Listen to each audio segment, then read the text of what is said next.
Come on, cows. Oh, it's a rainy day today.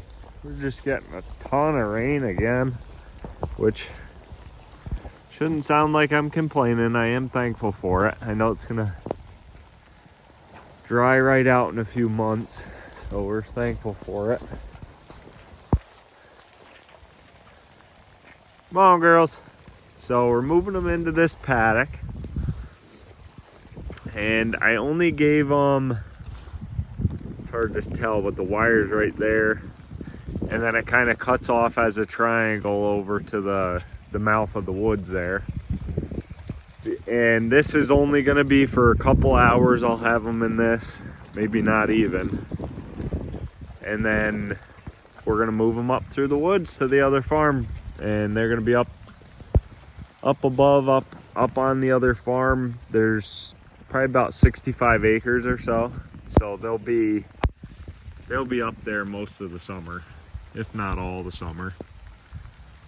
So my farm I'm gonna let grow up probably till end of July, even maybe even into August, and let it kind of go right to seed pretty much. And then I'll bring the cattle down, and I'm gonna do a heavy trample, just because you can see some of this is just so darn thin. I need seed.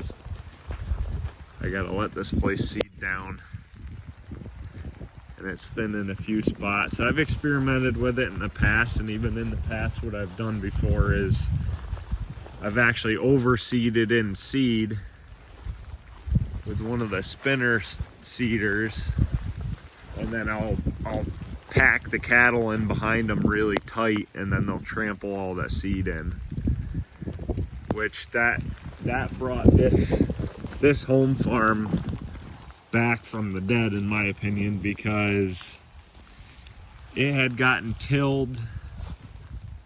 The whole farm been tilled two times. The first year they did corn, and that was one of the wettest Junes we had in 150 years. So the topsoil, I mean, just all these hilltops, just all the topsoil had flowed away. And then after that, after the corn year, they tilled it again and overseeded. I forgot what it was exactly, but I think it was a rye, and they made straw out of it. So that was monocropped again. So it by the time they were doing hay on it, it had been pretty well tired right out, because then after that they no-tilled in some Timothy and alfalfa. So we've been trying to build this farm back for the last few years.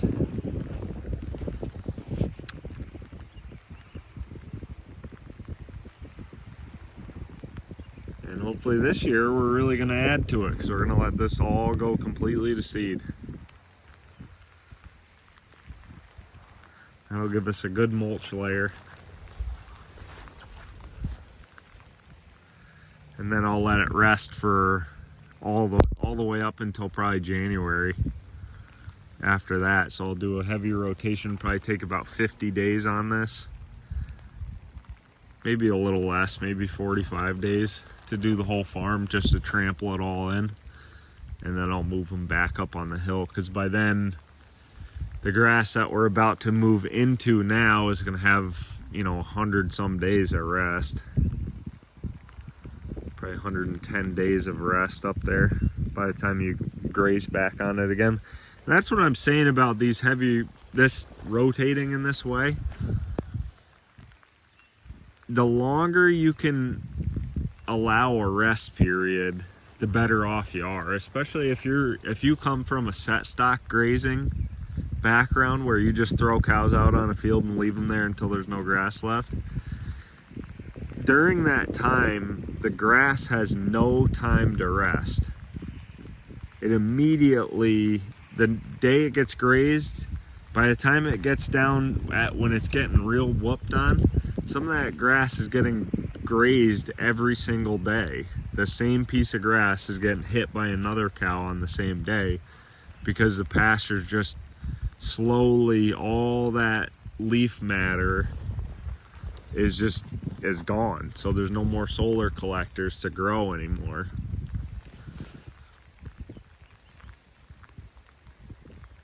But when you graze in this way, there you have so much more grass so much later into the year. I mean, you cut your days on hay. I mean, the first year I implemented this, and I did not do a good job, and I still don't think I do a good job now because I'm still just learning, and I work full-time, so I don't have all day to sit out here and do this type of stuff, especially during the weekdays. That's why I could have grazed a little bit more of this farm, but I'm gonna bail because otherwise I'd have to try to make this move through the woods on a weekday, which I don't want to do that when I get home from work at 4 o'clock in the afternoon. You know, just in case something goes haywire and the cows run off into the woods or something crazy. So I got a plan to do, I had to plan this graze out, this rotation out to where I can just do this on a weekend day.